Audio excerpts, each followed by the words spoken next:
أعوذ بالله من الشيطان الرجيم. بسم الله الرحمن الرحيم.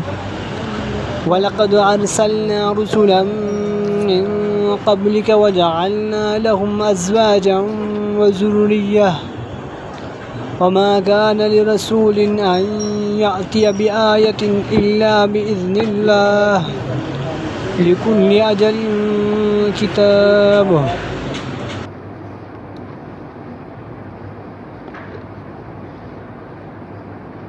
هغه اتباع کوونکي د خواهشات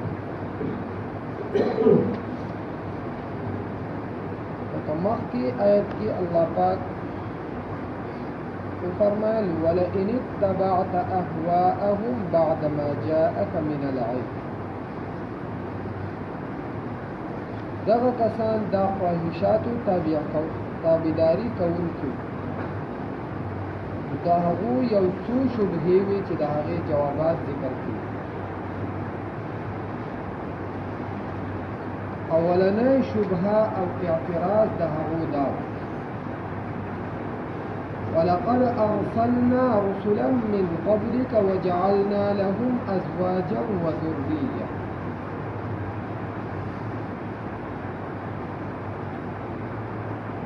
چې من دا پیغمبر څنګه ومني د تصدیق من څنګه وکړو ځکه چې دی خو زمون په شانتي بشر او دده هم بیبیانی او اولاد. جواب وشو ولقد ارسلنا رسلا من قبلك یقینا لګلو مونږه رسولا دیر پیغمبران من قبلک مخکستانا وجعلنا لهم او ګرځولی مونږه د هغو دپاره ازواجا و ذریه بیبیانې او اولاد. د هغو دپاره هم مونږه بیبیانې پیدا کړې وې اولاد یو هغو له هم ورکړه او ضمناً په دو باندې رد هم دی په دې کې رد په دې طریقه باندې چې تاسو دعوه کوئ چې مونږه اولاد د ابراهیم علیه السلام. نو ابراهیم علیه السلام خو پیغمبرو او هغه هم بشر او دا هغه هم اولاد او بیبیان که دا هغه اولاد نه وی نو تاسو د کم ځای نه راغله. ضمناً په دو باندې رد هم دی په دې کې.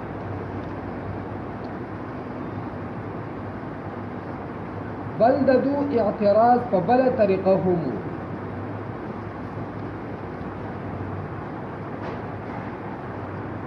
چې پیغمبر خو داسې کس پکار دی چې د هغه بس خالص د الله پاک ذکر اذکار او دا کوي نور د هغه څه بیبیانې اولاد نه یا کوي نو چې فقط یو بیبي د هغه یي نور د هغه بیبیانې نه او اعتراضی په پیغمبر علیه الصلاة والسلام باندې نعوذ بالله چې دی خواهش پرست دی د ده ډېرې بیبیانې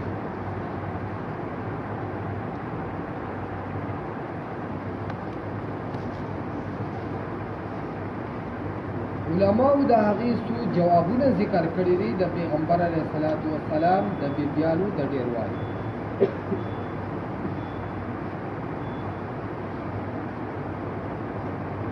او د معترض اعتراض هغه په هر ټیم باندې په هر چا باندې فټ کیږي او ناپ کیږي. د هغې دپاره هیڅ قسمه ناپ ته ضرورت نشته. حالانکې د انسان د خواهش تقاضا او معامله چې دا پسوانه او پیغمبر علیه الصلاة والسلام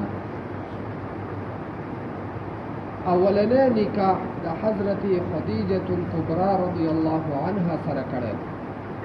چې د هغې ډېر لوی عمر او کونډه زنانه او پیغمبر علیه الصلاة والسلام بالکل د نوجوانۍ په عمر او د هغې په حیات کې پیغمبر علیه السلام بل نکاح بل بیبي بیا نه راغسته د هغې د وفات نه وروسته یې اغوسته او په دې دومره بیبیانو کې د پیغمبر علیه السلام یوه بیبي هغه داسې وه چې د هغې مخکې نکاح وشو نو ټولې پیغمبر علیه السلام بیبیانې اغوستې وي دا ټولې کړې نو اول خو په دې کې د خواهش د سره تقاضا شته لیکن علماو د دغې ډیرو بیبیانو یو څو مصلحتونه لیکلي دي چې په دې کې یو څو فائدې هغه داسې وي چې دا د دین د سربلندۍ دپاره پیغمبر علیه السلام دا نکاح وکړ نمبر 1 دا چې نیم امت دا زنانه څنګه چې نارینه دا امت ته د پیغمبر علیه السلام دغه شانتي زنانه هم د پیغمبر علیه السلام امت او کم از کم دا نیم امت زیات نه نو په نیم کې خوشک نشته لیکن د قیدی موافق زنانه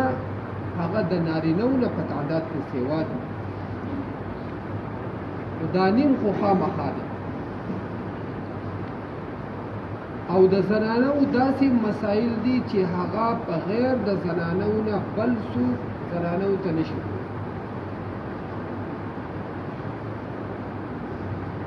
دغې زنانو ته د دعوت ضرورت د دین د زده کړې ضرورت و د هغه اهمو مسایلو د زده کړې ضرورت و دا به ورته چا دا په نارینه باندې دا کار نه کوي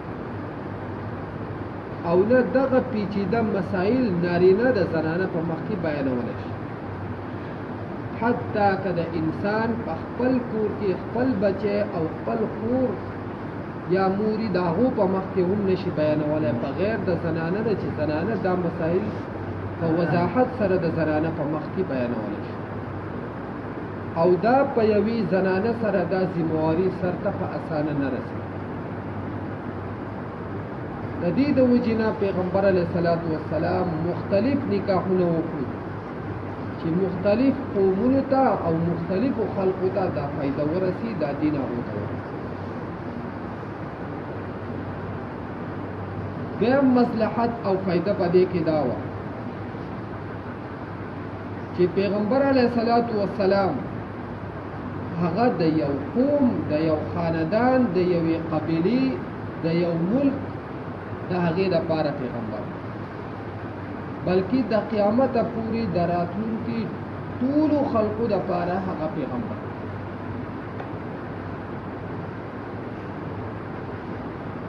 بعضې قومونه او خاندانونه په دغه وخت کې داسې وو چې هغو د اسلام سره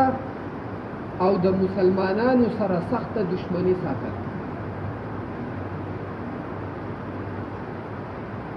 او بیا د پیغمبر علیه السلام سره په خصوصیت سره دشمنی ساتل نو پیغمبر علیه السلام دغې خلقو ته د دعوت د رسولو دپاره د الله پاک د دین د رسولو دپاره مصلحت په دې کې وګڼو چې د دغې خاندانونو نه پیغمبر علیه السلام نکاح او د عربو قانون او اصول داو چې د کم خاندان نه بچا نکاح وکړو یعنی څوک به د یو خاندان زوم جوړ شي نو بیا به یې د هغه سره په دشمنۍ کې لږ تخفیف کوو هغه سختي او هغه دشمني به یې بیا نه ساتو د هغو سره به بیا نرمي کېده د دغې نرمۍ نه فایده دا اخیستی کېده چې پیغمبر علیه السلام به دغې خاندان ته دعوت په اسانه رسوي هغې کې چې به کم سخت رکاوټونه هغه به لږ نرم شي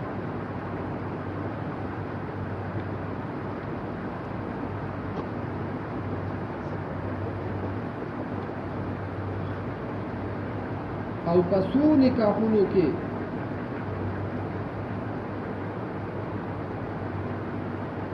دغه حالات او دغه واقعات دا په خپل باندې هم ښکاره شو.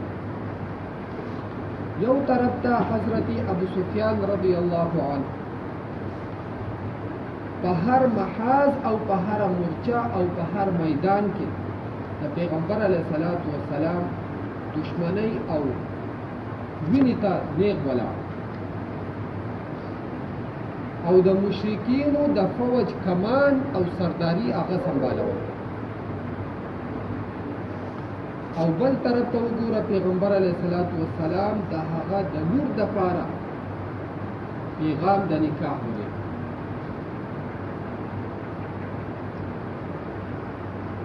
نو چې رده لور د هغه په نکاح کې راغله او دی زوم جوړ شو، آیا د به هغه دشمني څنګه بیا باقي ساتي؟ هغه کم د وینې چې دی دشمن نو هغه بیا د څنګه پاللی شو، ځکه چې رده د لور تقاضا پکې بیا راغله، د لور د کور تقاضا پکې راغله. نو په دې کې سیاسي او د اسلام د سربلندۍ دپاره دغه ټول حالات د مدینه سره، لیکن معترضین خو په هر حالت کې اعتراض په هر چا باندې. نو په دې آیت کې د یوې شبهې جواب دا وشو. دویمه شبهه او اعتراض د دوی دا و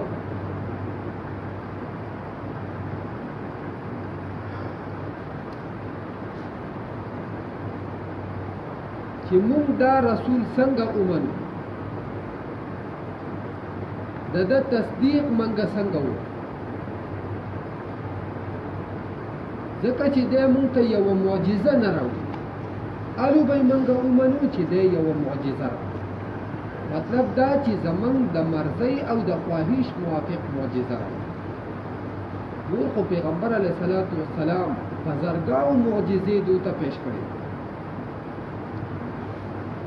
نو دغه شبهې جواب الله پاک وکړو، وما كان لرسول ان ياتي بآية الا باذن الله.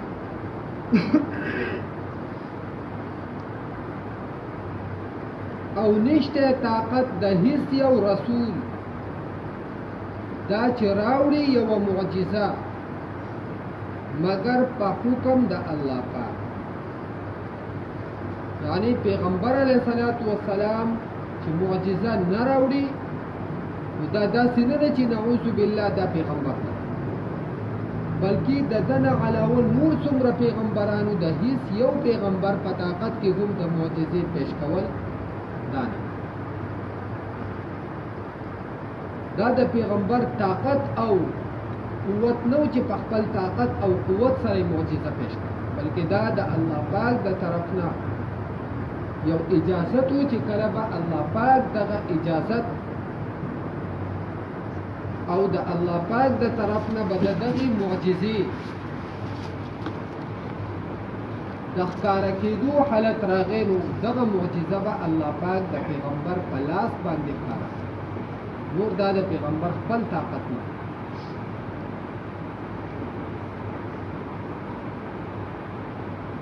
او درېمه شبهه ردو دا وه چې مونږ د دې پیغمبر تصدیق نه کوو، دا پیغمبر نه منو، او دې پیغمبر دی نو بیا په مونږ باندې عذاب ولې نه راځي؟ عذاب په مونږ باندې بیا ولې نه راځي چې عذاب په مونږ باندې راشي؟ د هغې جواب الله پاک وکړو، لکل اجل کتاب.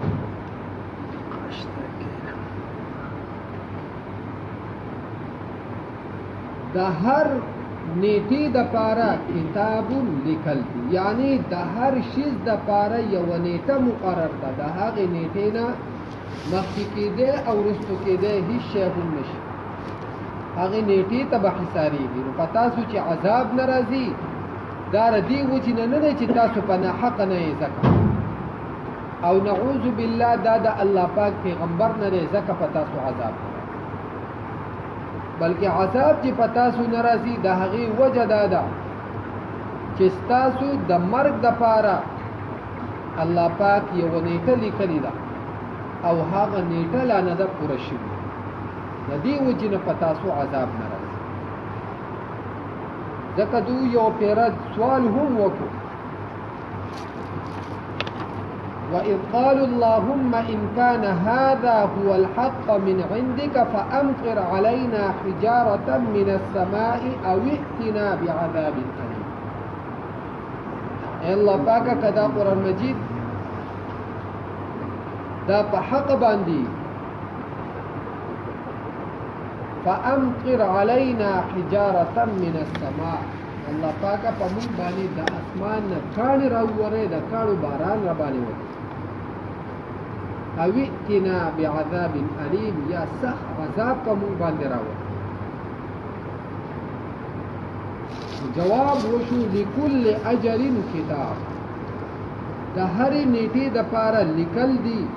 چې د هر شی د پاره یو وخت مقرر دی، دا غینه مخکې کېدی څه شي. تاسو چې دا فاتحه دا صرف د هغه نیټې د وجینا چې تاسو لا وخت مقرر نه.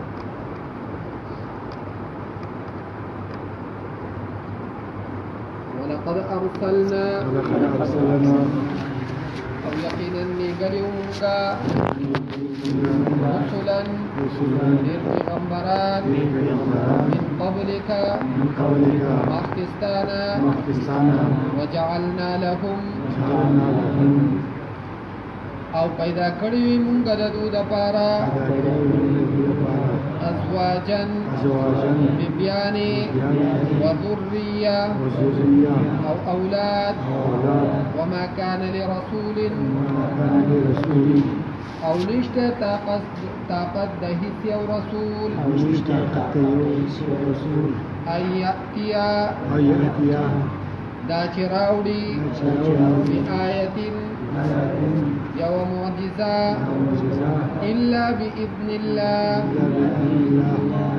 مگر په حکم د الله پاک. لكل اجل د هر نیټې دپاره کتاب